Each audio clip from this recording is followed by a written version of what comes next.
Ang kwentong ito ay hango sa totoong buhay. Mula ito sa isa nating kabayan na itago na lang natin sa pangalang Arman. Walang eksaktong taon, probinsya ng Capiz. Arman, linisin mo yung kabilang kwarto. Sa makalawa darating ang Tio Diego mo. Wika ni Mang Dado. Opo lolo, teka. Di ba siya po yung kapatid ni mama na sundalo? Yung nakulong? Tugon ni Arman. Oo apo, siya nga yun. Huwag nang maraming tanong. Sundin mo na lang ang inuutos ko. Nakatira si Arman sa kanyang lolo Dado dahil malapit lang sa bayan ang kanilang tahanan. Nang mga panong ito, nag-aaral ng sekundarya ang binata. Mula sa angkan ng mga sundalo at pulis si Arman, ang kanyang ama, kasalukuyang naglilingkod bilang pulis sa bayan, samantalang ang nanay naman nagtatrabaho bilang nurse sa kampo ng mga sundalo. Retiradong pulis si Mang Dado. Dahil sa reputasyon ng pamilya, iginalang sila ng mga taong bayan. Mataas ang tingin ng mga tao sa kanila, maliban na lang sa isang anak ni Mang Dado, si Diego. Pumasok ito ng militar, ngunit kalaunan ay nakulong dahil sinalakay nila ang isang baryo. Pinagpapapatay ang mga tao na walang kalaban-laban. Ito ang kumalat na balita, pero walang nakakaalam ng totoong pangyayari, maliban na lamang kay Mang Dado. Atras tayo ng 2 taon. Nang mga sandaling ito ay nagpapahinga si Mang Dado habang nakaupo sa beranda. Nakita nitong may papasok sa kanilang bakuran. Marahang naglalakad ang tao at panay ang lingon sa likod. Sa pag-aakalang magnanakaw, dali-daling tumayo ang matanda. Kinuha ang rifle na nakatago sa likod ng pintuan. Binuksan ni Mang Dado ang ilaw sa beranda. Tinutukan ng baril ang lalaki. Nagtaas ito ng kamay at lumuhod. Marahang ibinaba ang dalang gamit. Tinanggal ang sombrero. Diego! Anak nang, alam mo bang kamunti ka na kitang barilin? Hindi ba nadestino ka? Anong ginagawa mo dito? Sa loob ko na ipapaliwanag, tay. Papasukin niyo ako. May sugat ako sa tagiliran. Nanlaki ang mga mata ng matanda. Nang masipat ang tumutulong dugo sa tagiliran ng binata, inalalaya ni Mang Dado ang anak papasok ng bahay. Ano bang nangyari sa'yo? Bakit ka ba umuwi dito? Saan mo nakuha ang sugat na yan? Napainkwentro po kami ng tropa ko, tay. Nakatanggap kami ng impormasyon tungkol sa isang baryo. Ayon sa ulat, pugad daw ng mga rebelde. Pero mas malala pala sa rebelde yung nadatna namin eh. Mas malala sa rebelde.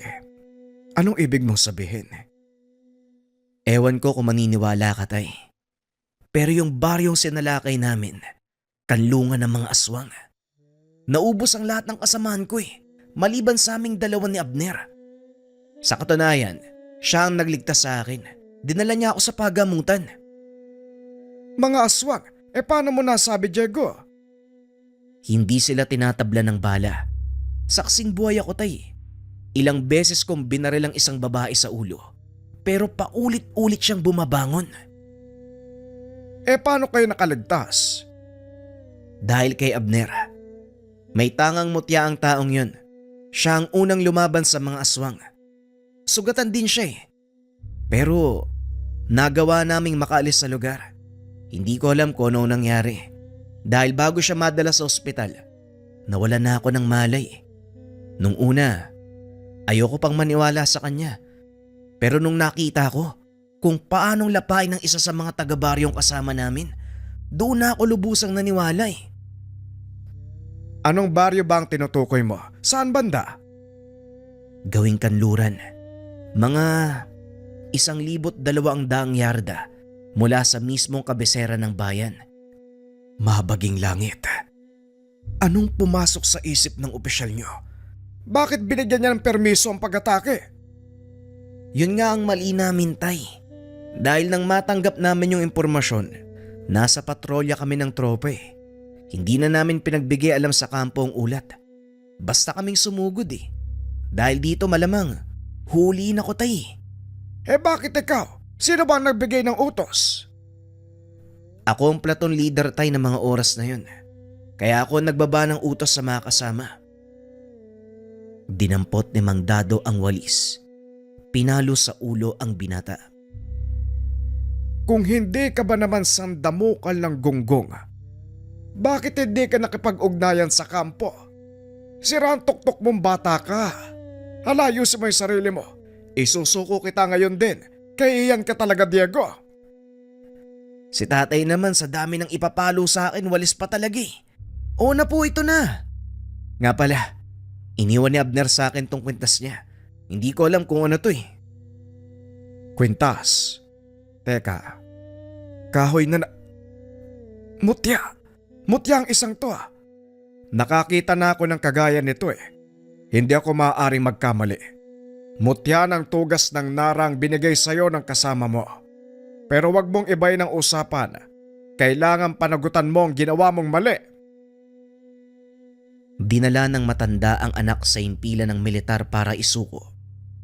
Wala namang naging reklamo si Diego. Alam niyang mali din ang ginawang paglusob dahil hindi sinabi sa mga nakakataas. 3 taong pagkakakulong ang naging sentensya ng binata. Binigyan ito ng pagkakataong makabalik sa militar sa oras na mabuno ang sentensya.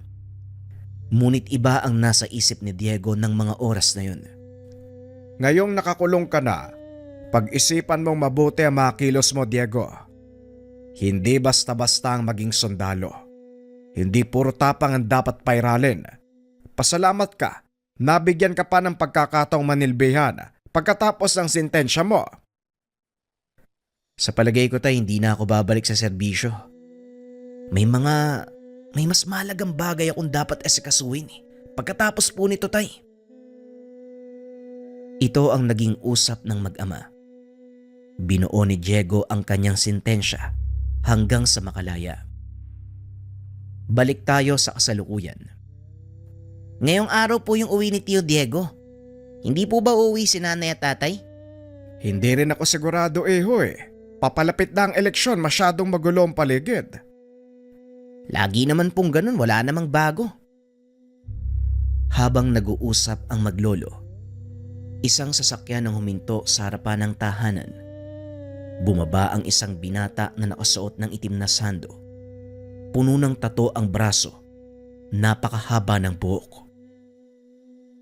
Sino kaya tong sanggano na to? Wala naman akong ibang inaasahang bisita ngayong araw ah. Nanlaki mga mata ng matanda nang makilala kung sino ang paparating. Magandang umaga tay, pasensya na. Ay! Aray! Ano ba naman yan tay? Bitawan nyo nga yung walis. Para akong bata sa ginagawa nyo eh. Eh paanong hindi ka gaganyanin? Tignan mo nga yung itsura mo, dati kang sundalo, Diego. Ngayon mukha kang sanggano. Pinangatawanan mo na nga ang hindi pagbalik sa serbisyo ah. Eh pasensya na po tay, buo na po yung isip ko eh. At saka, wala kasing matinong barbero sa loob. Eto mga tattoo ko, mamaya ko po ipapaliwanag sa inyo. Nga pala, may darating akong bisita. Ewan ko sa'yo, Diego. Hala, pumasok ka sa loob ng bahay. Eh, maligayang pagbabalik. Napangiti si Diego. Niyakap ang ama. Maraming salamat po tay. Teka, si Arman ba to? Ang laki mo na. Siguro marami kang babae ano? Hindi po tiyo. Pag-aaral po muna. Gusto ko maging kagaya nyo eh. Seryoso? Gusto mo maging sanggano? Hindi po. Maging sundalo. Palabiro po pala kayo. Masanay ka na sa chewin mo. Kahit malaki ang katawan niyan, isip bata yan. Hindi naman po tay. Halika na Arman, pagkatapos kumain punta tayo sa ilog. Gusto kong maligo eh. Nakita mo na. Ay nako. Ay, sino nga pala yung bisita mo? Ay oo nga pala tay. Kung naaalala niyo si Abner, yung sinabi ko sa inyo noon. Ah oo, yung nagbigay ng mutya sa'yo. Nasa na nga pala yon? Nagkita kami sa kulungan eh. Sumuko din siya halos isang araw matapos akong hatulan. Sabay kaming nakalaya. Pero may aasikasuhin pa siya sa bayan eh. Kaya nauna akong umuwi. Ganun ba? Arman, pasensya na po ha. Pakilinis uli ng isa pang kwarto. Hindi mo naman kasi sinabi na may bisita ka eh. Wala pong problema, Lolo. Ako nang bahala doon. Sige na, Arman. Mamaya pagkatapos mo ha, punta tayo sa ilog. Sige po, Tio Diego. Mabilis na umalis si Arman. Nang wala na doon ang binata, pinagpatuloy ng dalawa ang pag-uusap. Ano nang balak mo, Diego? Hindi ka na babalik sa militar. Anong gagawin mo? Balak naming balikan yung baryo, Tay. Malakas ang kutob ko. Buhay pa yung mga taga roon eh. Sira ulo ka talagang bata ka. Kamuntikan ka nang mamatay nung unang beses kayong sumugod. Ngayon uulitin mo na naman. Alam ko po yun, Tay, pero ngayon, hindi na ako mapapahamak. Nakikita niyo po yung mga tattoo sa katawan ko. Mga dasal yan. Pangproteksyon ng mga yan. Itinuro sa akin ni Abner kung paanong gagamitin yung mutya ng Nara. Ang totoo, matagal na din naming balak na salakayin ng baryong yun eh. Pero wala kaming sapat na puwersa at kaalaman. Sigurado ba kayo sa gagawin nyo? Pinag-aralan ni Abner ang baryo, Tay, bago siya sumuko. Nalaman niya ang kainaan ng mga nakatira doon eh. Marami nga sila, pero hindi nila kayang lumaban kapag tirik ang araw. At yun ang gagamitin naming pagkakataon. Siguraduhin mo lang na hindi malalagay sa kahihiyan ng pamilya natin, Diego.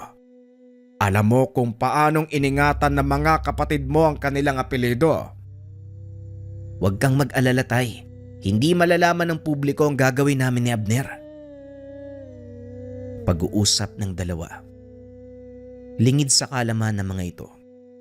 Naririnig ni Arman ang kanilang pag-uusap. Nagkunwari ito na walang alam. Maya-maya ay may humintong sasakyan. Dali-daling pinagbuksan ni Arman ang kanilang panauhin. Nandito na pala si Abner, Tay. Buddy, tuloy ka. Nga pala tatay ko, dating kolonel. Napatingin si Mang Dado. Malahiganting lalaki ang nakatayo sa kanyang harapan. Matipuno ang katawan. May mga pilat sa muka. Narinig ko na po ang tungkol sa inyo. Ako nga pala si Abner. Tumuloy kayo. Pagpasensyahan mo na ha. Puro pandak ang nakatira sa bahay eh.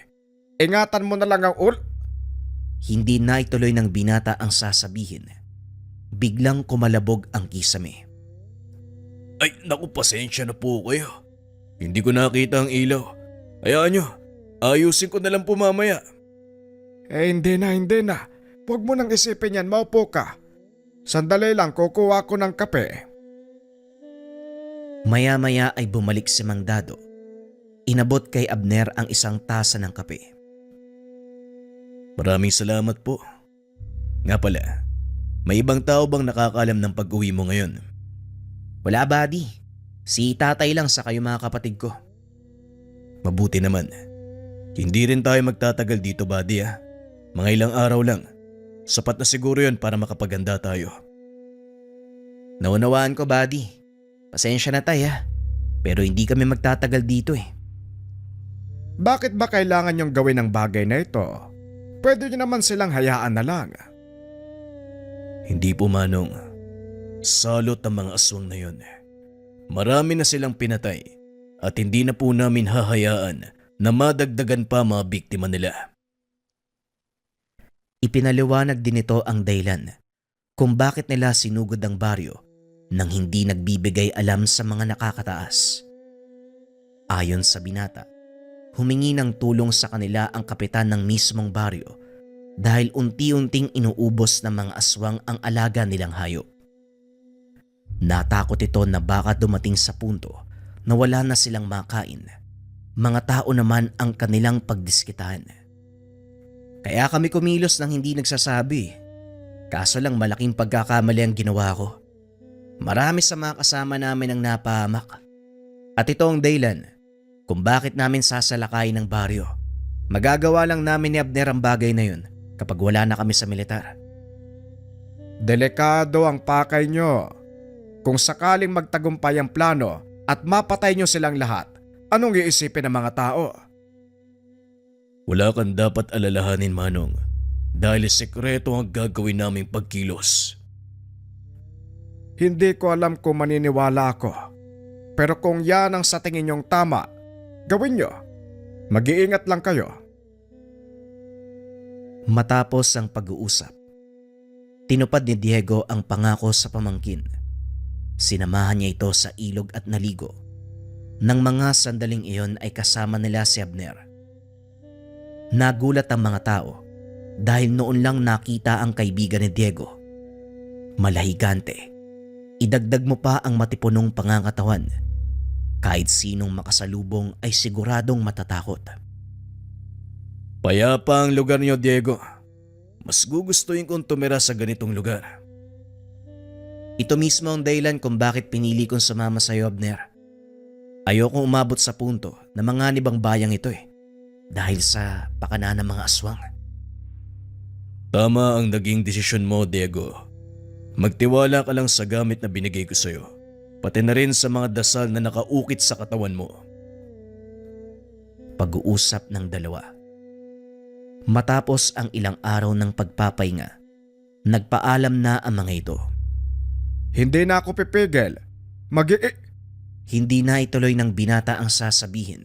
Biglang dumating ang kapatid ni Diego. Tatay, Diego! Mabuti naman naabutan ko kayo. Hindi kayo maniniwala sa sasabihin ko. Alam mo palang hindi kami maniniwala wag mo nang sabihin. Si tatay talaga puro biro Seryoso ako. Rumisponde ako sa isang patayan sa kabilang baryo. Isang pamilya ang walang awang pinagpapapatay. Anong hindi ka paniwala doon?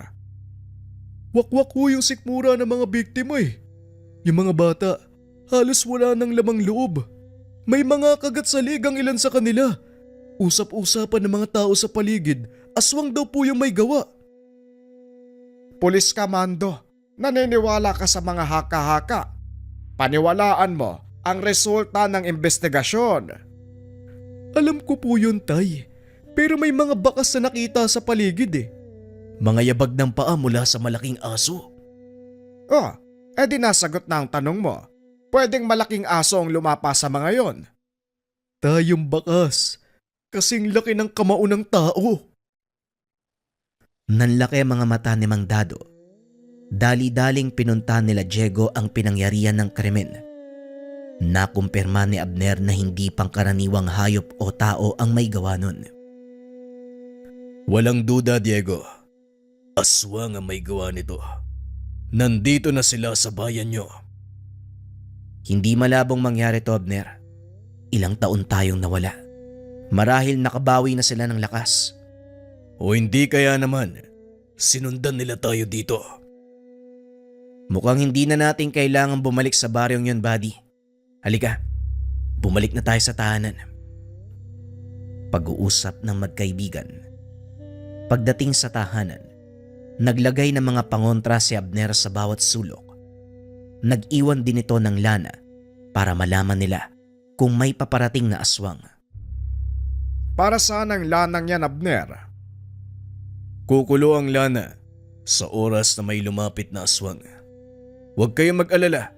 Balot ng proteksyon ng paligid ng tahanan. Hindi sila makakapasok. Tapos na ako sa paghahanda, Diego. Halika na. Saan kayo pupunta? Kami ang tutugi sa kanila, Tay. Hindi ko nahahayaan na madagdagan pa ang biktima nila sa bayang ito. Umalis ang magkaibigan. Inikot ang buong bayan. Ngunit wala silang nakitang aswang ng gabing iyon. Hindi sumuko ang dalawa. Inabot na ng madaling araw. Hindi pa rin nila nakita ang aswang. Masyadong mailap ang mga lintik. Isa lang ang ibig sabihin nito. Alam nilang tutugisin natin sila. Tama nga ang hinala ko. Tayo ang pakay ng mga aswang, Diego. Paano mo ba nasabi, buddy? Kung hindi tayo ang pakay nila, walang habas na pananalakay ang gagawin ng mga yon. Ang nangyaring patayan ay simpleng pagpaparamdam lang ng kanilang lakas. Kung talagang tayo ang pakay ng mga yun, bakit hindi sila magpakita? Mautak ang mga aswang, Diego. Kung saan ka hindi handa, doon sila sasalakay. Malakas din ang pakiramdam ko na hindi iisa ang aswang na nandito. Maaring isang pangkat o isang kawan. Posible yan, Abner. Kaya kailangan nating silang mahanap sa lalong madaling panahon. Ayoko madamay ang pamilya ko. Nagpa siya ang dalawa na umalis ng bayan dahil alam nila hahabulin sila ng mga nilalang. Nagtungo ang mga ito sa malayong lugar kung saan wala gaanong tao. Tinanggal ni Abner ang mga suot na pangontra, nagsilbing pain sa mga kalaban. Nagkunwaring tulog ang dalawa. Inantay ang susunod na mangyayari. Lingid sa kaalaman ng mga ito, nakasunod sa kanila ang pamangkin ni Diego, si Arman. Ilang sandali lang kumulo na ang hawak na lanahan ni Abner. Pasimple nitong hinawakan ang kanyang itak. Patuloy na pinakiramdaman ng paligid. Laking gulat ng dalawa. Biglang nakarinig ng malakas sa sigaw. Teka, boses ni Arman yun ah. Anak ng... Dali-daling bumangon ng binata pero inawat ito ni Abner. Sandali lang. May kakayahang gumaya ng boses sa mga aswang, Diego. Maaring nililin lang nila tayo. Tama ka, Abner. May alam akong paraan para malaman natin kung si Arman nga ang sumisigaw. Arman, kung naririnig mo ko, sagutin mo ang tanong ko. Anong ginagawa mo? Akong bahala, buddy. Matalinong bata si Arman. Hindi siya basta-basta matatakot eh. Sagutin mo ang tanong ko, Arman. Ilan ang nunal ko sa likuran? Nagulat si Abner nang biglang sumagot ang binata. 6 tiyo, 4 sa may buhok at 2 patay. Nagkatinginan ang dalawa. Kagad natukoy ang kinaroroonan ni Arman. Hindi lang basta tanong ang binigay ko kay Arman. Sekretong salita ang mga yun, Abner. Tignan mo ang malalaking bato na yun. 4 na may tumutubong damo at 2 malalapad. Nasa gitna ng mga yan si Arman. Nakatago sa bawat bato, mga kalaban. Lahi nga kayo ng mga militar. Ano pang inaantay mo? Dali-daling sumugod si Diego. Walang pasabi. Sinabuyan nito ng asin ang unang bato kung saan nagtatago ang isa sa mga kalaban. Napasigaw ito at kagad lumabas. Nagulat ang nilalang dahil itak ni Abner ang kagad na sumalubong sa kanya. Hawak-hawak nito ang ulo ng aswang habang nakatayo sa malawak na kapatagan.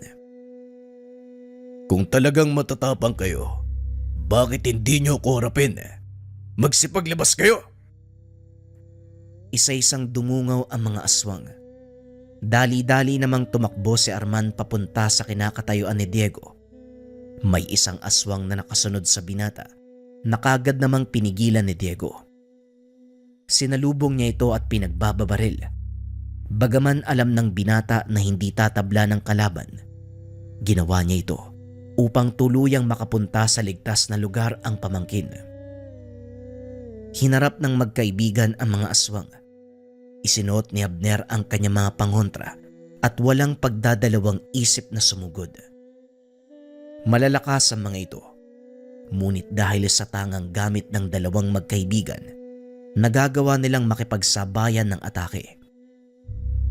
Nanonood lang si Arman ng mga sandaling iyon habang nakatago sa bato. Parang nasa pelikula ang binata habang pinagmamasdang makipagsagupaan ang tsuhin at ang kaibigan nito. Binitawan ni Abner ang kanyang itak. Gamit ang purong lakas, hinawakan nito sa ulo ang isa sa mga aswang. Inihampas sa bato. Nadurog ang bungo ng nilalang sa sobrang lakas ng pagkakampas ng Ginoo. Malahalimaw ang lakas na ipinapakita ni Abner. Hindi naman nagpatalo si Diego. Gamit ang mutya ng Nara, Walang pagdadalawang isip nitong sinalubong ang mga kalmot at kagat ng mga aswang. Nagtaka ang mga nilalang dahil hindi tumatalab sa binata ang kanilang matatalas na kuko. 6 bakal ang katawan ng binata. 6 laban sa 2 ang naging laban. Maliban sa 4 na unang nagpakita, may 2 pang nakatago sa kakahuyan. Ngunit hindi naging hadlang ang kakulangan sa bilang para talunin ng magkaibigan ang mga aswang. Hindi na rin nila binigyan ng pagkakataong makatakas ang mga nilalang. Dinampot ni Abner ang kanyang itak. Dinasalan nito. Pinugutan ng ulo ang mga kalaban. Kumuha ng langis si Diego. Ibinuhos sa katawan ng mga aswang sabay sindi. Nagliyab ang paligid hanggang sa tuluyang matupok ang mga patay na katawan ng kalaban. Siniguro ng 2. Walang matitirang palatandaan na naganap ang labanan. Matapos ang nakakapagod na sagupan, nagpahinga sandali ang 2. Lumapit naman si Arman dahil sa ginawa nitong pagsunod. Isang malutong na kutos ang binigay ng tiyuhin. Aray ko naman, tiyo. Ang sakit nun ah. Bagay lang yan sa matigas ang ulong kagaya mo. Pero mahusay ang ginawa mo ah. Pinaira lang presensya ng pag-iisip. Hindi mo hinayaang pangibabawan ka ng takot. Si Lolo Dado nagturo sa akin nun eh. Ang sabi niya sa oras ng panganib, manatiling kalmado dahil wala kang magagawang tama kapag nagpadala ka sa pagkataranta. Tama ka, pero bakit ka sumunod sa amin? Matagal ko na po kasing naririnig kay Lolo Dado ang tungkol sa inyo. Matapang daw po kayo, walang kinakatakutan.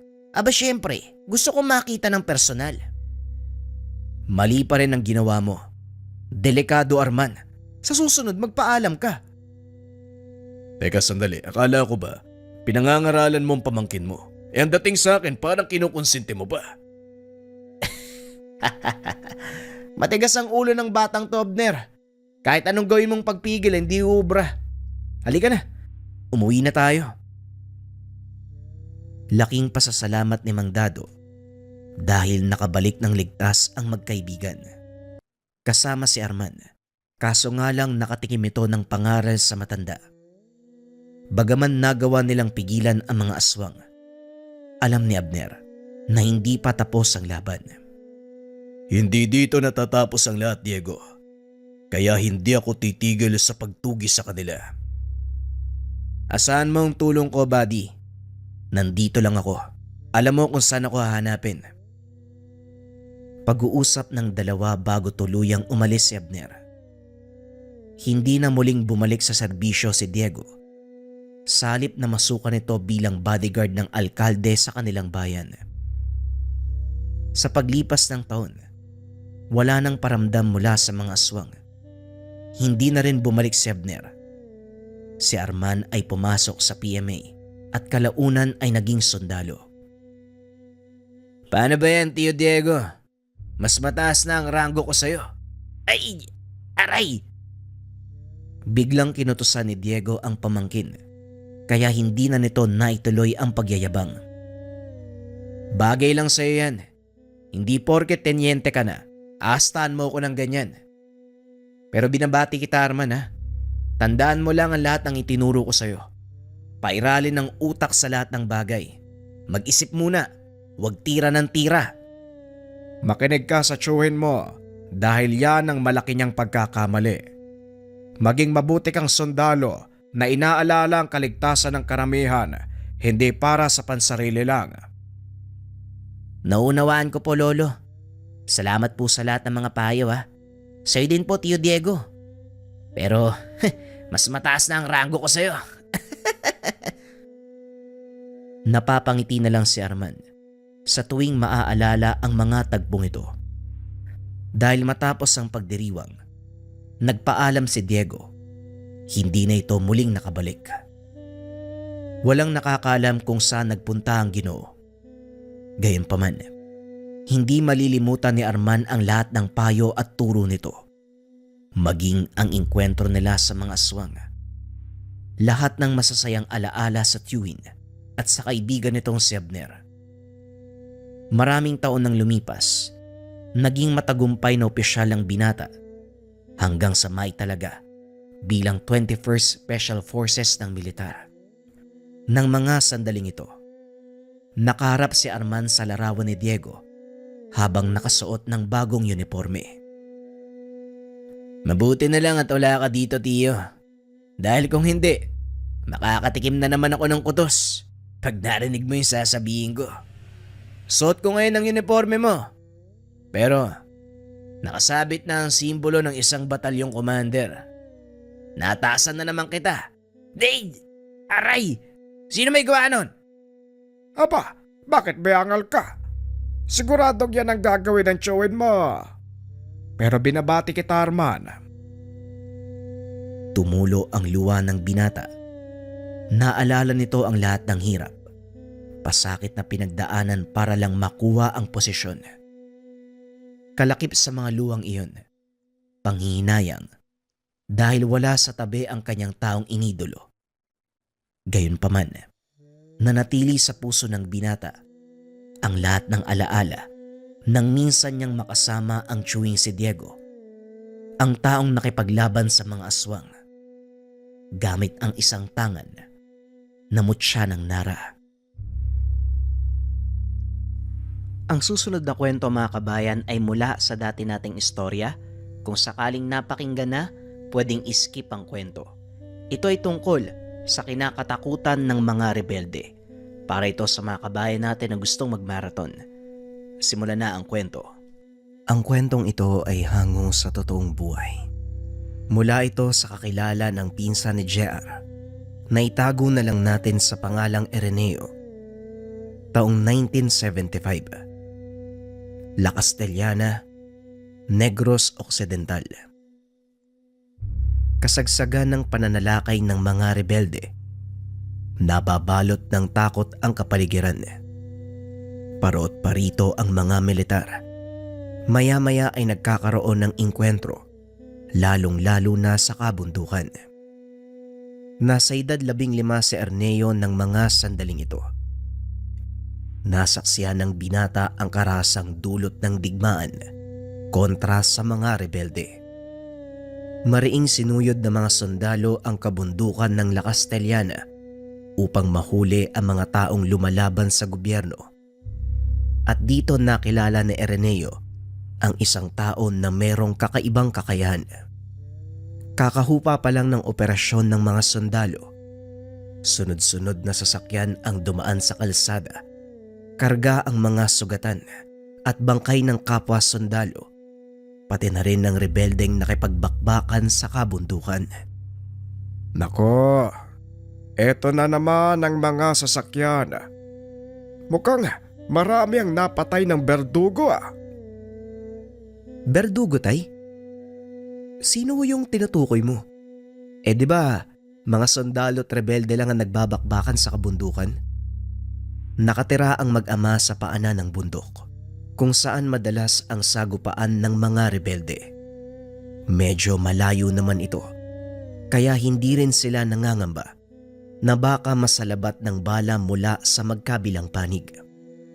At isa pa, napapaligiran ng makapal na tubuhan ang kanilang tahanan, kaya hindi na ito gaanong napapansin ng mga militar at rebelde. Maliban na lang kung titignan ito mula sa itaas, o hindi kaya naman pagkatapos matabas ng mga tubo. Mamaya makikita mo siya.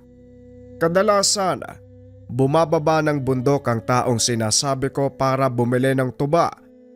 Dito siya dumadaan para makaiwas sa maraming tao. Hindi naman ito gaanong binigyan ng pansin ni Ereneo. Sa halip nagpaalam ito sa ama na kukunin ang kanilang alagang kalabaw. Habang naglalakad pababa ng sapa, napansin ng binata ang mga kalalakihang naglalakad. Lahat sila ay merong dalang baril. Dali-daling nagtago sa pilapil ang binata dahil alam niyang mga rebelde ang mga ito. Pinagmamasdan ni Erneo ang gagawin nila, na tila ba may kung anong hinahanap. Inantay niyang makalampas ang mga kalalakihan Pagkatapos nun, dali-dali itong nagpunta sa pinagtatalian ng kanilang kalabaw. Mabilis na inila ng binata ang kalabaw upang makauwi bago pa bumalik ang mga rebelde. Ngunit habang papanik ito ng burol, nakita nito ang isang lalaking nakadapa sa damuhan. Nilingon ni Araneo ang dinadaanan para masigurong walang nakakakita sa kanya. Matapos nun, dali-dali niyang inalalayan ang lalaki. Isinakay sa likod ng kalabaw, dinala sa kanilang tahanan upang tulungan. Nagulat si Mang Tobias nang makita ang lalaki. Hindi ito makilala dahil sa dami ng dugong kumalat sa kanyang muka. Sino ang taong yan, Araneo? Baka mamaya rebelde yan ha. Nako, mayayari tayo sa mga militar.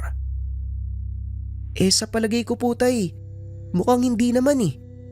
Wala namang palatandaan na rebelde. At isa pa, wala rin siyang armas oh.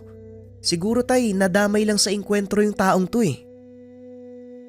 At dahil malayo sa bayan, pinili nitong ipatawag ang albularyo sa kanilang baryo.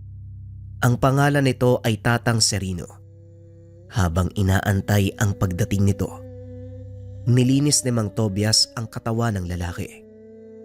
Maya-maya pa, dumating na si Araneo kasama ang manggagamot. Direkta itong pumasok sa loob ng bahay. Nakita ang walang malay na pasyente. Tadtad ng sugat ang katawan nito, na tila mula sa matatalas na patalim. Bagay na ipinagtataka din ni Mang Tobias.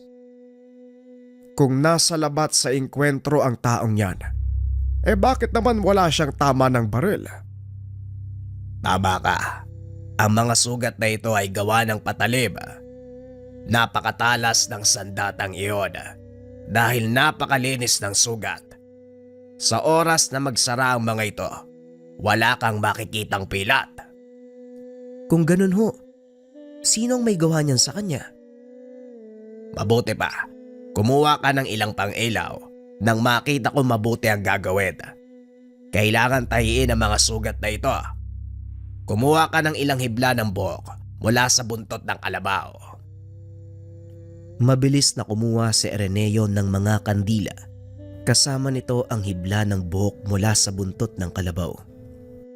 Pagbalik sa silid, sinimulan ni Tatang Serino ang panggagamot. Tinahin nito ang mga sugat hanggang sa tuluyang maampat ang pagdurugo. Habang nililinis ang balat ng pasyente, biglang napatingin ang manggagamot kay Mang Tobias. Tobias, mukhang hindi pangkaraniwang tao ang napulot ng anak mo. Ano? Anong ibig mong sabihin, Tatang Serino? Ang taong ito, walang iba kung hindi si Ramon, ang kilalang berdugo ng mga rebelde. Mabaging langit, ano ang naisip mo, Araneo? Bakit mo siya tinulugan? Hindi ko naman po alam eh. Ang alam ko lang, kailangan ko siyang tulungan. At saka, hindi naman siguro tayo sasaktan ng taong yan eh. Hindi mo kilala ang taong ito. Mahigit 100 sundalo ang pinatay niya.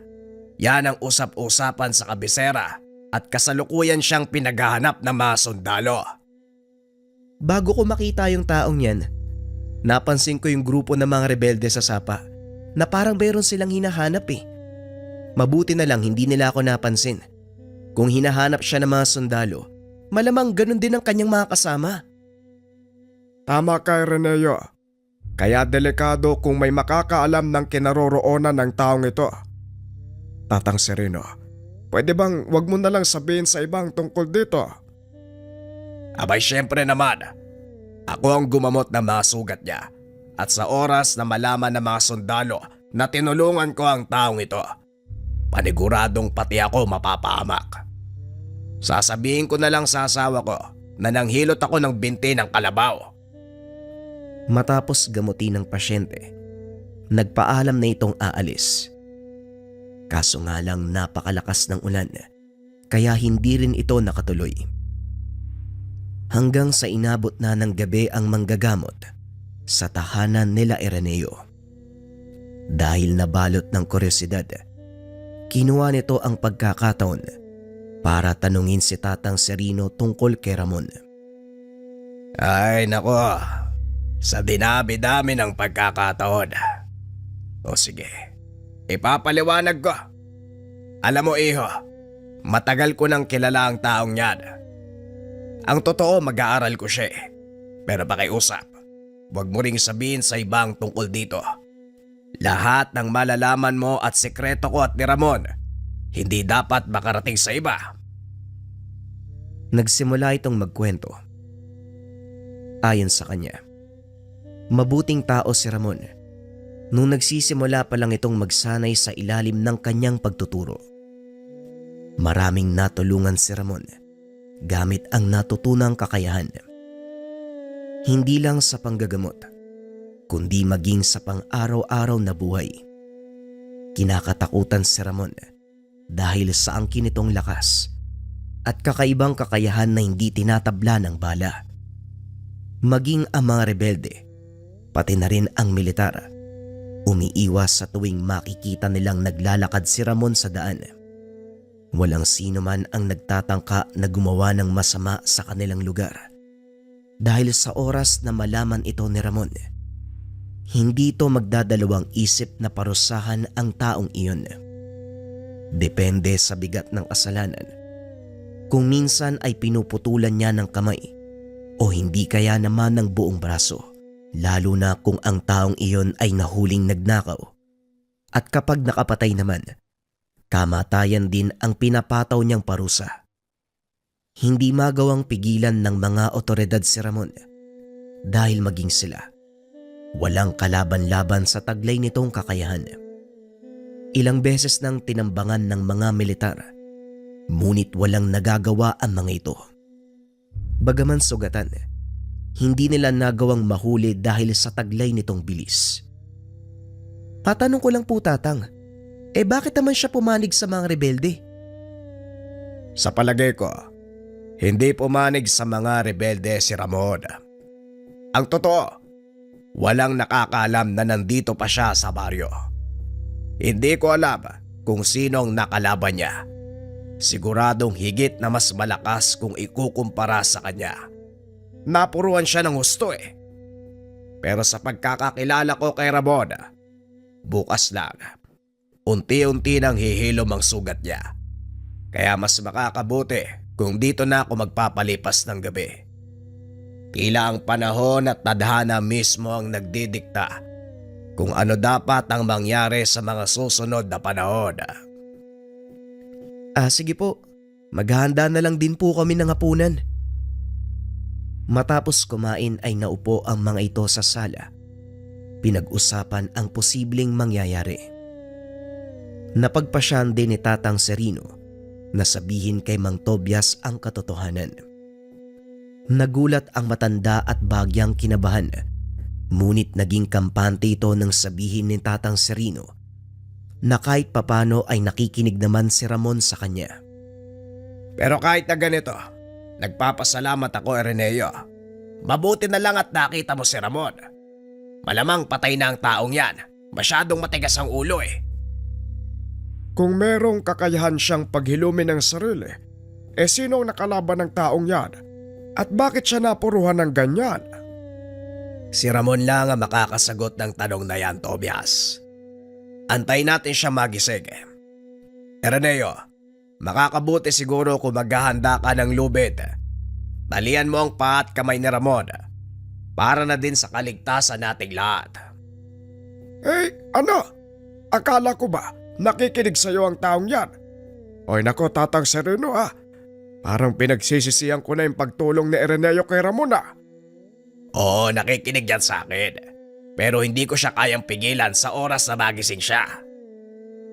Nanatiling gising ang mga ito dahil unti-unti nang kumikilos si Ramon. At kagaya ng sinabi ni Tatang Serino, kinabukasan ay nagkamalay na ito. Ramon, naririnig mo ba ako? Mabuti naman at nagising ka na. Ano, kumusta ang pakiramdam mo? Hindi na itinali ni Ireneo ang mga kamay at paa ni Ramon. Dahil kahit nagkamalay na, nangihina pa rin si Ramon. Tatang Sereno? Kayo po ba yan? Teka, nasaan ako? Nandito ka sa pamamahay ni Mang Tobias. Nakita ka ng kanyang anak na walang buhay sa gilid ng tubuan. Halos patay ka na ng madatnan ko eh. Pasalamat ka. Malayo ang ospital sa baryong ito. Kung hindi, baka nasa pangalaga ka na ng mga otoridad. Ano ba ang nangyari, Ramon? At paano ka napuruan ng ganyan? Yung mga sundalo, may kasama silang aswang. At dahil hindi kinaya na makakasamaan ko ang puwersa ng kalaban, nagsipagtakbuhan sila. Naiwan ako nakikipagsagupan. Sa palagay ko sinadya nilang lahat para ipaligpit ako. Mga traitor. Kung ganon, ang nangyaring inkwentro sa kabundukan nung nakaraang araw ay para ipaligpit ka. Anong ibig mong sabihin? Anong aswang? Paanong nangyari ang bagay na yon? Mamaya mo na tanungin ang mag-aaral mo. Ang mabuti pa, iho. Humigop ka muna ng mainit na sabaw, Ramon, para tuluyang manumbalik ang lakas mo. Maraming salamat po sa inyo, Mang Tobias, at sa anak mo. Malaki ang utang na loob ko sa kanya. Pilit niyang itinatayo ang sarili. Huwag mong pilitin ang sarili mo, Ramon. Masyadong malalim ang sugat mo sa tiyan. Maaari itong bumuka. Ano ba ang gamit na sandata ng kalaban mo at nagawa ka niyang sugatan ng ganyan? Gaya nga po ng sinabi ko, Tatang. Aswang ho ang nakalaban ko. Meron siyang tangang mutya na bumasag sa kabal at kunat ko. Paanong nagkaroon ng aswang ang hanay ng mga militar? Hindi naman nagsasalita si Ireneo. Pinapakiramdaman niya si Ramon. Hindi kasapi ng militar ang aswang na yon.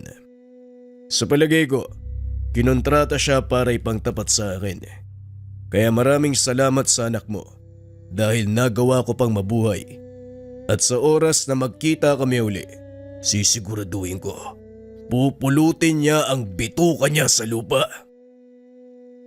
Nanatili ito sa tahanan nila Ireneo sa loob ng mahabang panahon. Bagaman magaling na ang sugat, pinayuhan ito ni Tatang Sereno na manatili muna sa lugar na iyon hanggat hindi pa humuhupa ang tensyon sa kabundukan. Tama ang Tatang Sereno mo, Ramon. Walang sino man ang maghihinalang nandito ka dahil wala namang pumupunta dito. Nga pala, mamaya lang ay uuwi na si Ireneo. Inutusan ko kasi siyang lumuwas ng bayan para magbenta ng mga alaga naming manok. Ay pagdating ng anak ko, siya na muna ang makakasama mo dito ha, sa loob ng ilang araw. Kailangan kong puntahan ng aming palayan sa kabilang baryo. Gagapasin na kasi at kailangan merong bantay doon. Pagsapit ng hapon ay dumating na si Ireneo. Kinausap ito ng ama tungkol sa pananatili ni Ramon. Ikaw na muna ang bahala sa panauhin natin ha. Tulungan mo siyang linisin ng mga sugat, lalong-lalo na sa likod ha. May hirapan siyang abutin ng mga yon. Sige ho, tay. Ako na ang bahala. Kinabukasan maagang umalis ang matanda. Habang nagsisibak ng kahoy, nagulat ang binata dahil dinampot ni Ramon ang isa pang palakol at tinulungan nito. Naku Ramon, hindi ka pa pwedeng gumawa ng mabigat na gawain. Sariwa pa yung ilan sa mga sugat mo, mamaya bumukas yan eh. Huwag mo kong alalahanin, bata. Magaling na ang mga sugat ko. At isa pa, nakakaburyong maupo lang sa loob ng bahay. Kaya pala, hindi ba ako nakakapagpasalamat sa pagligtas mo sa akin? Maraming salamat sa iyo ha. Kung hindi dahil sa ginawa mo, malamang pinagpepiesta na ako ng mga bulate. Naku wala ho yun Manong. Masaya ho ako at nanumbalik na ang lakas nyo. Pero maiba ako. Ano na yung susunod mong gagawin? Gaya ng sinabi ni Tatang, mananatili muna ako dito magpapalamig. Pagkatapos hahanapin ko yung aswang na yun, pupugutan ko yun ng ulo. Medyo nakakatakot ito kapag nagsasalita. Pero nararamdaman ni Araneo, mabuting tao si Ramon. Habang nagsisibak ng kahoy, napansin ng binata ang mga pilat sa katawan ni Ramon. Maliban sa mga bagong sugat, mas lalong nakaagaw ng atensyon ng binata ang mga tattoo ni Ramon sa katawan. Manong, pwede ko bang malaman kung ano yung mga tattoo na yan? Ito ba? Mga dasal yan. Si Tatang Serino naglagay nung nagsasanay pa lang ako. Mga pangproteksyon, pangkabal. Ito ang dahilan kung bakit hindi ako tinatabla ng bala. Ganun mo ba? Kung meron ka niyan, bakit ka nasugatan ng kalaban mo?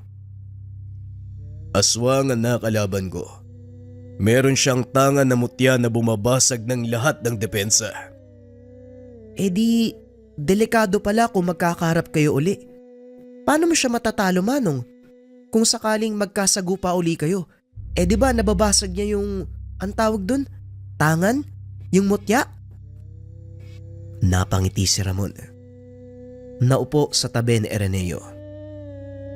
Alam mo, ang dami mong tanong. Pero sige, sasagutin ko na. Napansin mo ba yung mga pilat ko sa katawan? Hindi lang isa, dalawa, o 3 beses na akong kamuntikang mapahamak. Pero ang bawat kabiguan, kinapupulutan ko ng aral, pinaghahandaan, para kung sakaling masaglag man ako sa parehong sitwasyon, alam ko na ang gagawin ko.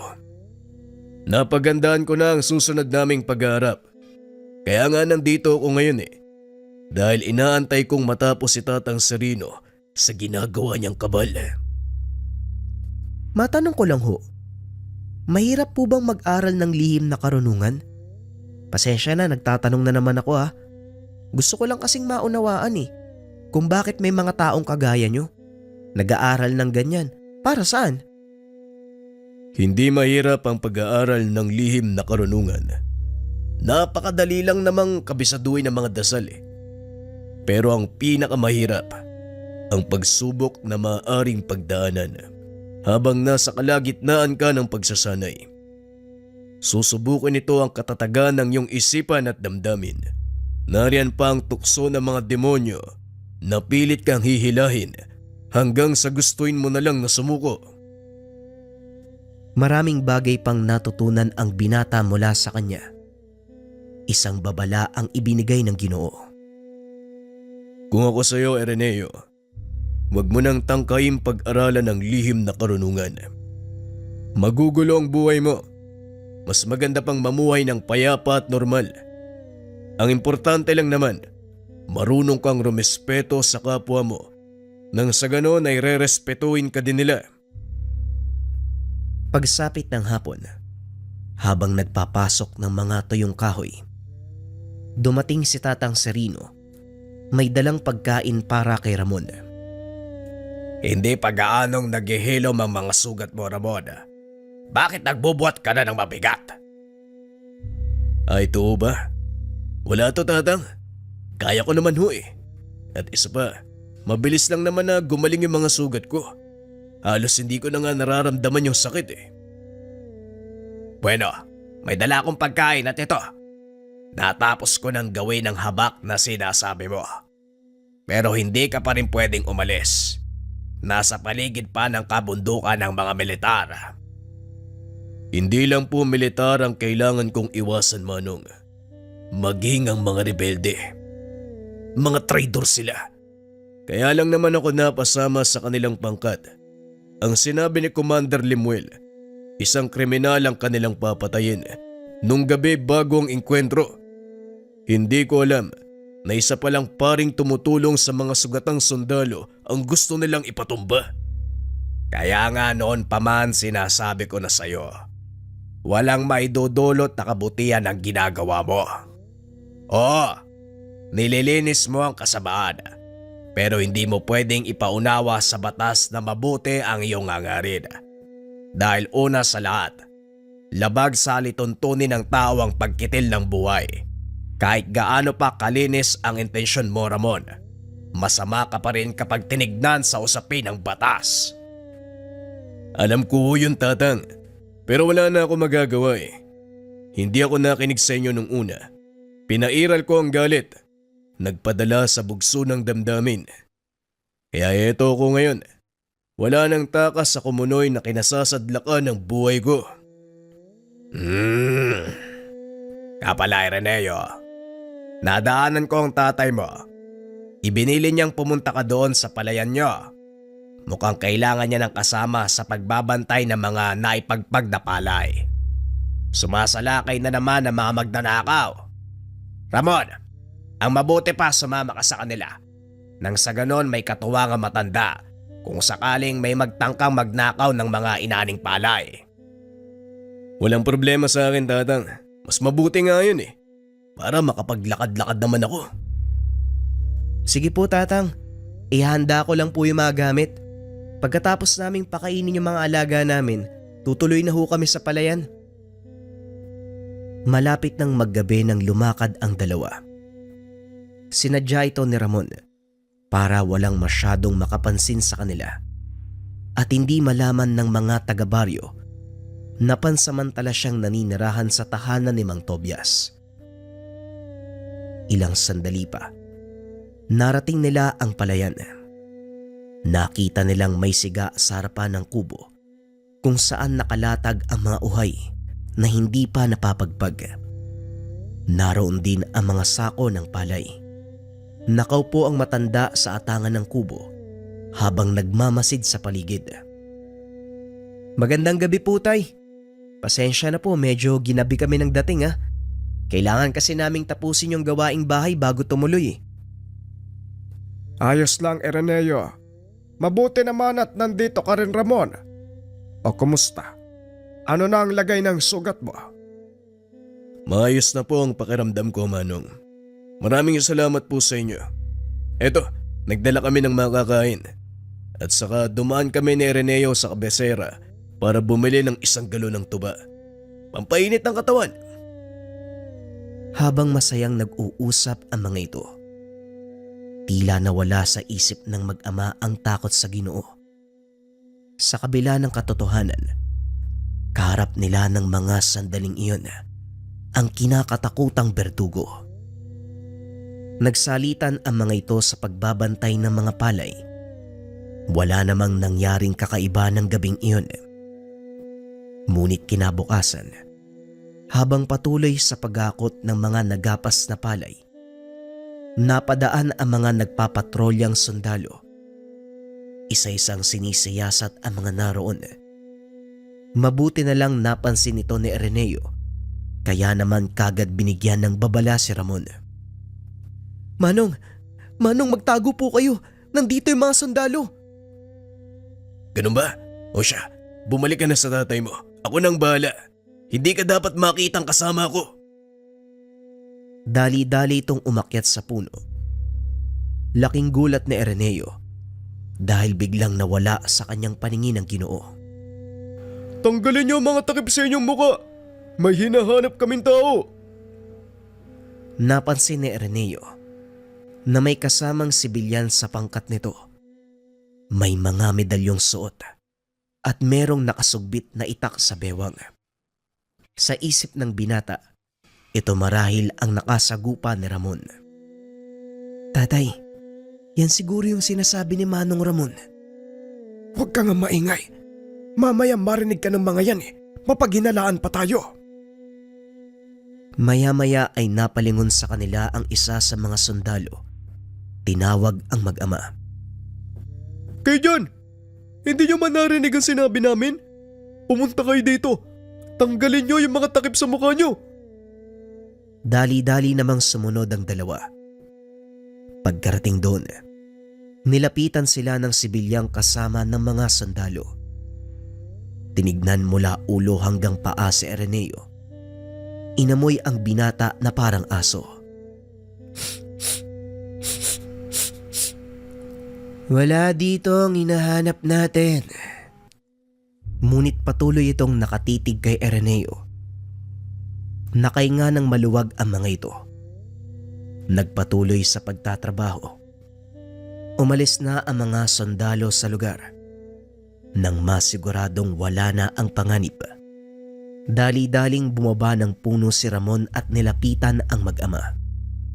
Manong, pasensya na kayo pero hindi po tayo pwedeng umuwi sa bahay niyo. Ang taong kasama ng mga sundalo, siya ang nakasagupa ko. Alam niyang kasama niyo ako at siguradong mamayang gabi, hindi yun magdadalawang isip na sugurin tayo. Ay kung ganon, anong mas makakabuti nating gawin? Ihatid ko muna kayo sa bahay ni Tatang Serino. Ako na po ang bahalang magpaliwanag sa kanya. Sa ngayon, bilisan na natin bago pa sumapit ang dilim. Iniwan ng mga ito ang gapasan. Ipinagkatiwala sa mga tao ang naaning palay. Kampante naman ng matanda. Walang magnanakaw sa mga ito dahil na rin sa presensya ng mga sundalo sa lugar. Pagdating sa tahanan ni Tatang Serino, ipinaliwanag ni Ramon ang nangyari. Pumayag naman ng manggagamot na pansamantalang manatili sina Ireneo sa tahanan nito. Mas mabuti ngang dumito na muna kayo, Tobias. Masyadong mapanganib kung uwi kayo sa bahay nyo. Siguradong alam na ito ng kalaban ni Ramon.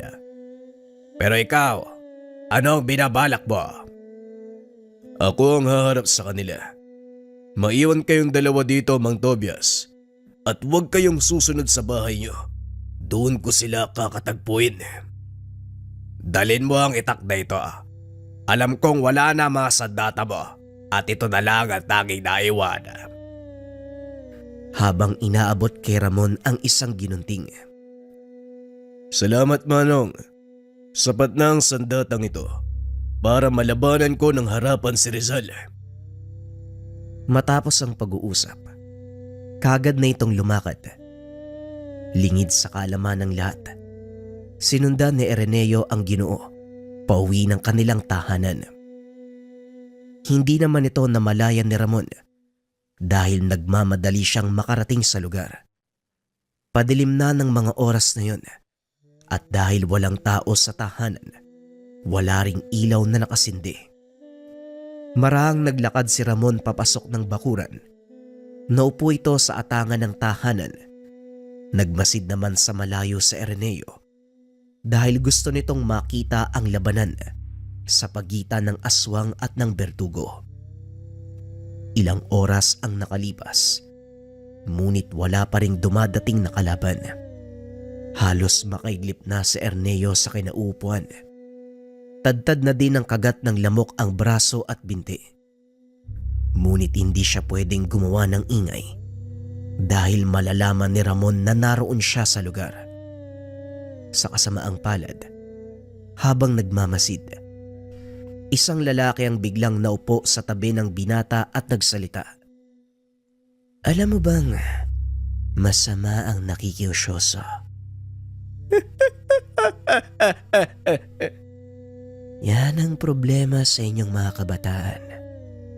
Mahilig kayong sumuway sa bilin sa inyo. Ayan tuloy, napapahama kayo. Hinawakan nito si Ireneo sa braso. Binitbit papunta kay Ramon. Napatayo naman ang Ginoo nang makita ang binatang kasama ni Rizal. Ireneo, anong ginagawa mo dito? Hindi ba sinabi kong huwag kang susunod? Rizal, bitawan mo si Ireneo. Wala siyang kinalaman dito.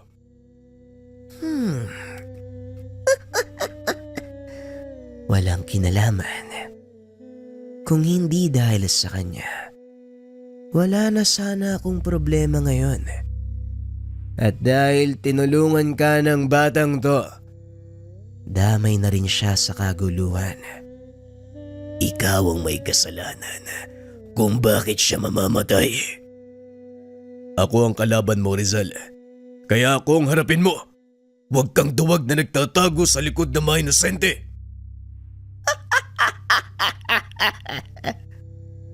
Ako pa ngayon ang duwag. Matapos mong patayin ang kapatid ko, wala silang kalaban-laban, Ramon. Inihagis ito sa sulok si Araneo. Hinarap niya si Ramon. Binunot ng Ginoo ang kanyang sandata.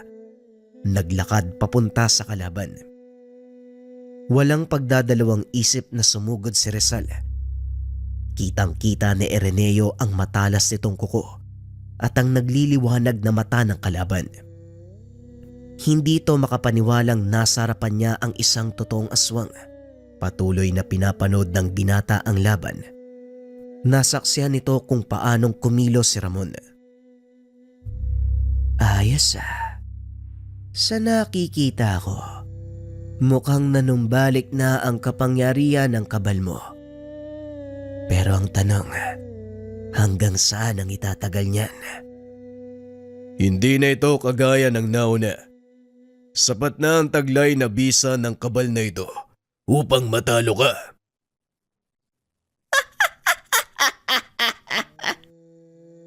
Huwag kang masyadong magpakampante.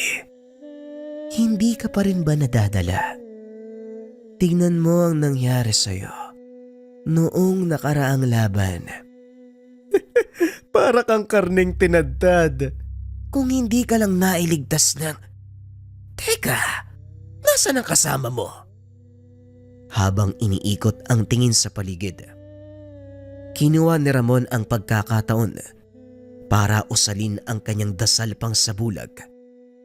Nang ibaling ng kalaban ang tingin sa kanya, wala na ito sa kinakatayuan. Samantalang si Araneo naman, nagtago sa likod ng malaking puno. Pinagmamasdan nito ang kilos ni Rizal.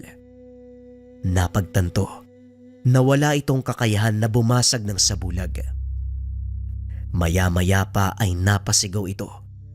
Bumulwak ang dugo mula sa likuran. Nilingon nito ang pinagmulan ng atake, kaso nga lang wala siyang nakita. Mukhang hindi mo kayang basagin ang bertud ng hunyango. Alam ko na ang kahinaan niyong mga aswang, Rizal. Sa hinaba-haba ng panahong nakalaban ko ang mga kalahi mo, pinag-aralan ko ang bawat detalye ng lakas at kahinaan niyo. Kaya saan mong pagkatapos nito, isusunod ko naman ang mga natitira mong kalahi. Hindi pa rin malaman ni Rizal kung saan nanggagaling ang boses, hanggang sa muling sumalakay si Ramon. Sa pagkakataong iyon, isang hiwa sa dibdib naman ang ibinigay ng Ginoo, dahilan para mapalood si Rizal at tuluyang manghina. Walang iya ka. Anong ginawa mo sa katawan ko? Bakit hindi ako makgalaw? Ang ginunting na ito ay itinubog sa dugo ng babaeng usa. Alam kong lason para sa inyo. Unti-unti nitong pahihinain ang pisikal mong lakas hanggang sa tuluyang maparalisa ang lamang loob mo.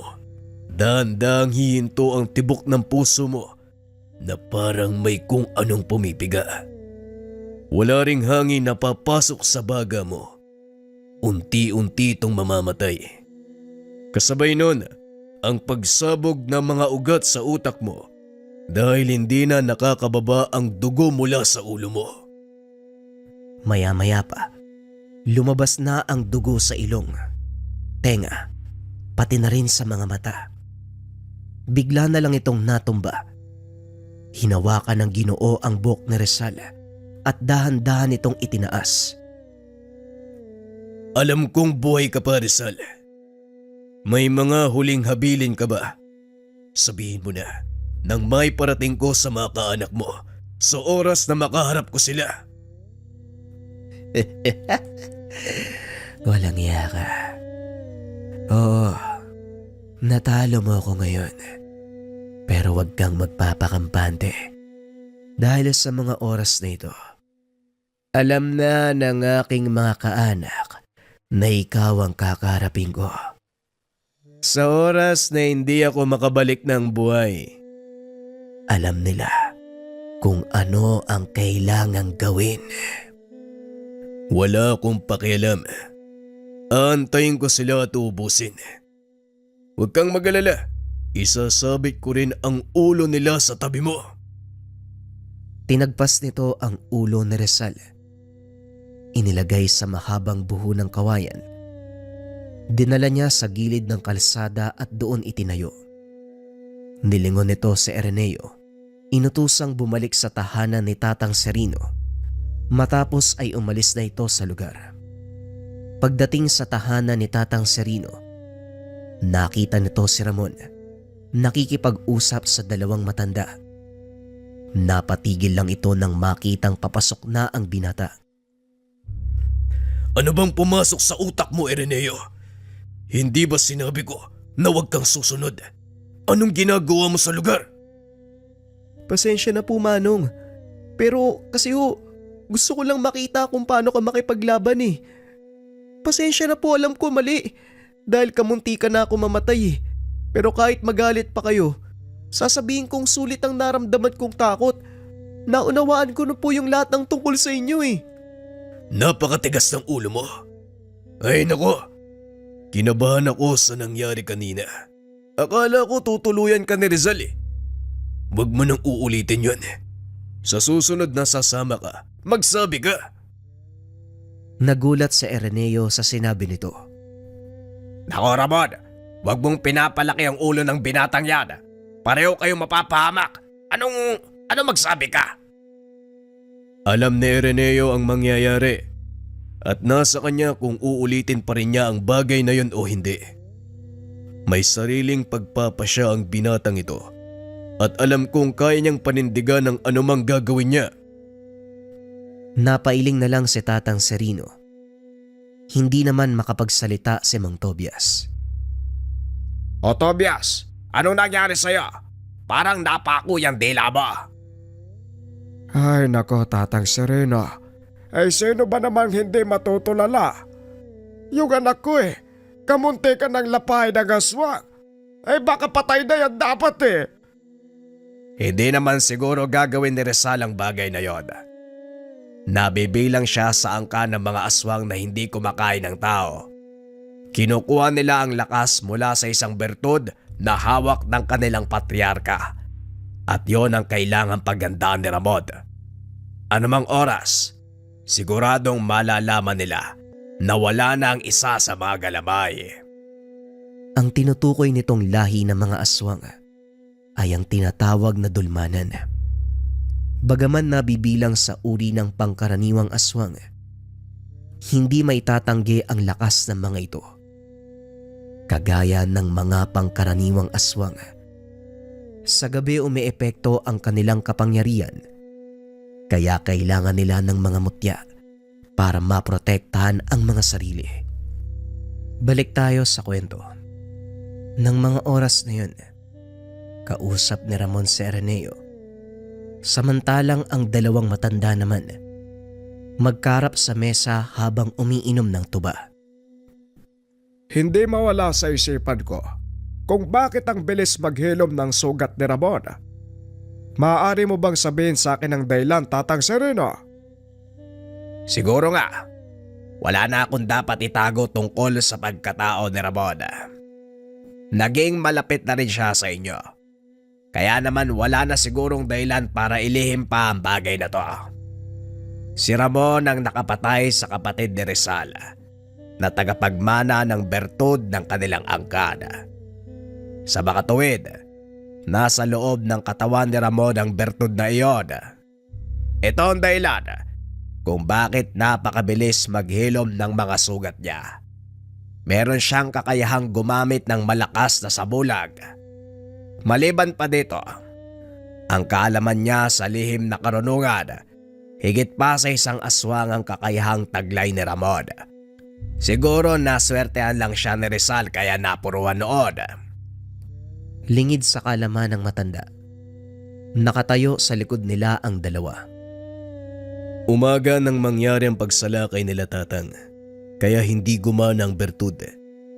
Masyado ding malalim ang sugat ko at marami ng dugo ang nawala, kaya hindi na ako nakapag-usal ng mga dasal. Nagulat si Tatang Serino nang marinig ang boses ni Ramon. Humingi ito ng paumanhin dahil sa sinabi nito kay Mang Tobias ang kanyang sikreto. Wala kang dapat ipag-alala, Ramon. Ligtas sa amin ang sekreto mo. O siya, maupo ka na at saluhan mo kami. Masasayang lang ang tubang ito kapag pinaabot pa natin ng umaga. Kinabukasan, nagpaalam na babalik sa kanilang tahanan sila Araneo. Ngunit pinigilan ito ni Tatang Serino. Tobias, alam kong nag-aalala ka sa mga alaga mong hayop. Pero isipin mo ang kaligtasan niyong mag-ama. Maaaring doon sumalakay ang mga kalahi ni Rizal at siguradong madadamay kayo. Huwag po kayong mag-alala, Tatang. Sasamahan ko sila. Ako po ang bahala. Mabuti naman kung ganon, Ramon. Tamang-tama, luluwas din ako ng bayan para puntahan ang anak ko. Sige na, humayo na kayo bago pabutan ng dileba. Habang nasa daan, napansin ni Araneo na wala na ang inilagay na ulo ni Rizal.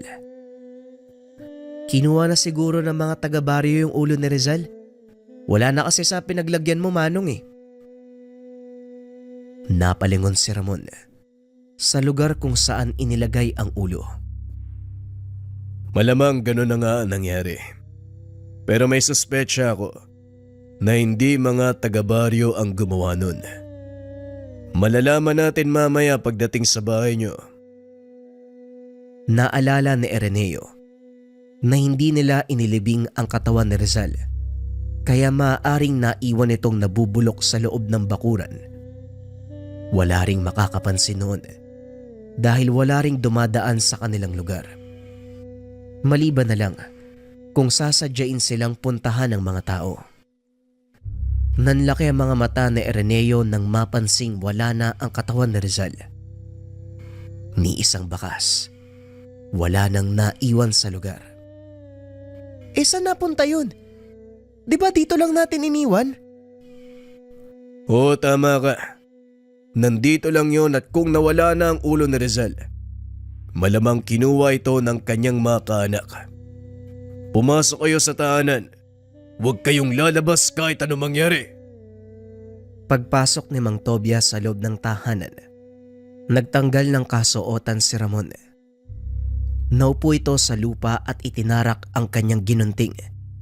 Nagsimulang mag-usal ng mga dasal. Inihaplos nito ang palad sa lupa. Ipinahid sa katawan ang kumapit na putik. Nanlaki ang mga mata ni Araneo dahil nakita nitong bagyang nagbago ang mukha ni Ramon. Tila mas tumalas ang titig nito at ang mga angil ay bagyang humaba. Alam kong nandyan lang kayo sa paligid. Bakit hindi kayo maglabasan para matapos na ang gulong ito? Matapos ay naglabasan ang ilang figura ng tao sa tubuan. Sa tansya ni Araneo, nasa 10 katao ang mga ito. Naku, naloko na. Napakaraming kalaban ni Ramon. Paano siyang mananalo niyan? Magtiwala lang po kayo sa kanya, tay. Narinig mo naman siguro yung sinabi ni Tatang Serino, di ba? Muling ibinaling ang tingin kay Ramon. Unti-unting lumalapit ang pangkat sa kinakatayuan nito, hanggang sa tuluyang lumantad ang mga itsura. Sa wakas, nagkita din tayo. Ilang kalahi ko na ba ang napatay mo? Hindi ko na mabilang. Sa palagay ko ngayon, parang madadagdagan pa eh.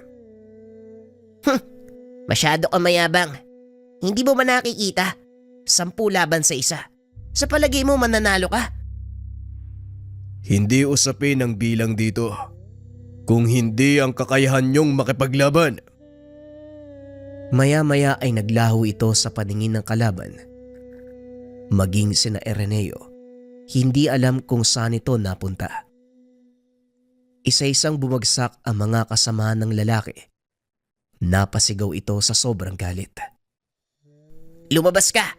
Lumaban ka ng patas! Ang lakas ng loob mong gamitin sa amin ang bertud ng aming ama! Hindi sumasagot si Ramon. Patuloy na nagbabagsakan ang mga kasamahan ni Abong hanggang sa iilan na lang ang natira. Mula sa 10, naging 3 na lang kayo. Ngayon sabihin mo sa akin, Abong, may kabuluhan pa ba ang bilang nyo?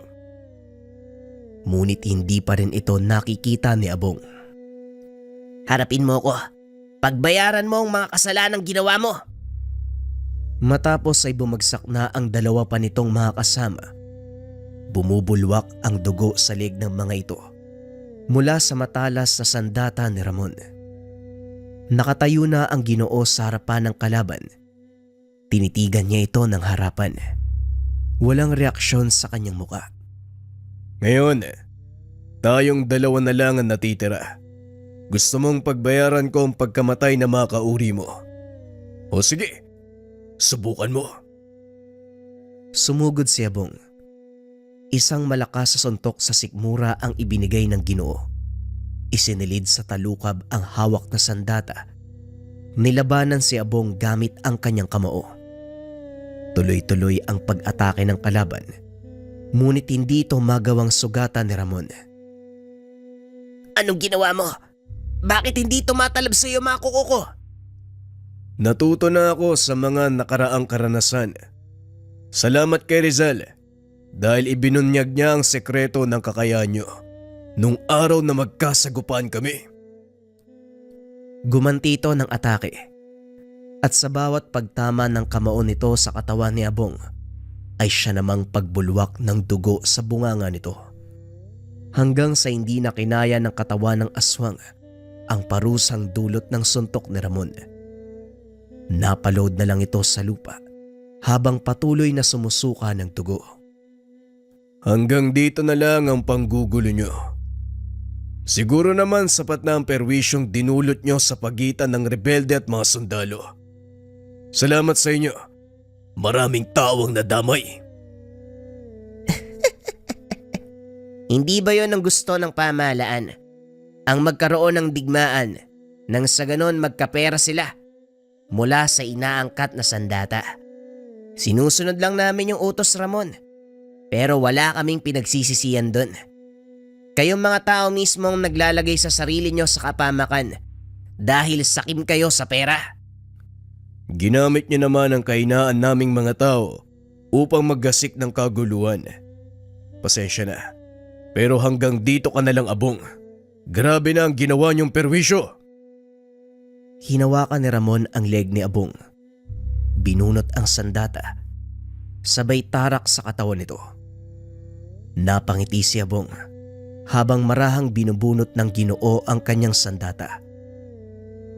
Sa wakas, tapos na ang paghihirap. Ito ang huling katagang narinig ni Ireneo mula kay Abong bago ito tuluyang pugutan ni Ramon.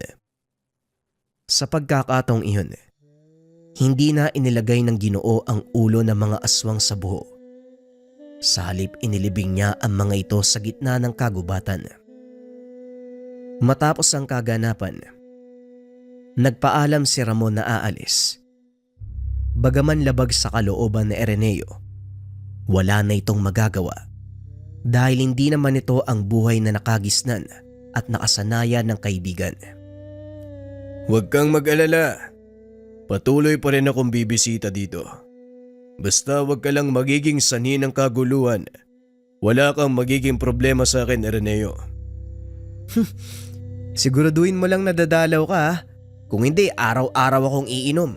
Tapos magwawala ako sa baryo para magpakita ka. Bahala ka sa buhay mo. Tignan natin kung sinong magiging kahiyahiya. Pero seryoso, Manong. Wag mo sana kaming kalimutan ha. Nandito lang ang tahanan namin, palaging bukas para sa'yo. Maraming salamat, Ireneo. Malaki ang utang na loob ko sa inyong mag-ama at habang buhay ko itong tatanawin. Matapos ang pag-uusap na yun, hindi na muling nagpakita si Ramon sa baryo. May ilang nakapagsabing napatay ito sa engkwentro. May ilan ding nagsasabi nakita itong pagala-gala sa syudad ng Bacolod. Walang tiyak na impormasyon tungkol sa totoong nangyari kay Ramon. Ngunit para kay Ireneo, mananatiling buhay ang alaala ng kaibigan, lalo na ang mga aral na iniwan nito sa kanya. Sa kasalukuyan, naninirahan na si Ireneo sa Maynila kasama ang kanyang pamilya. Paminsan-minsan, umuwi ito sa La Castellana upang bisitahin ang puntod ni Mang Tobias at Tatang Serino. Sa tuwing nagpupunta siya sa lugar, hindi maiwasan ni Ireneo na maalala ang kaganapan ng mga panahong nakasama niya si Ramon, ang isang tao na kinakatakutan ng mga rebelde, sundalo, maging ng mga aswang.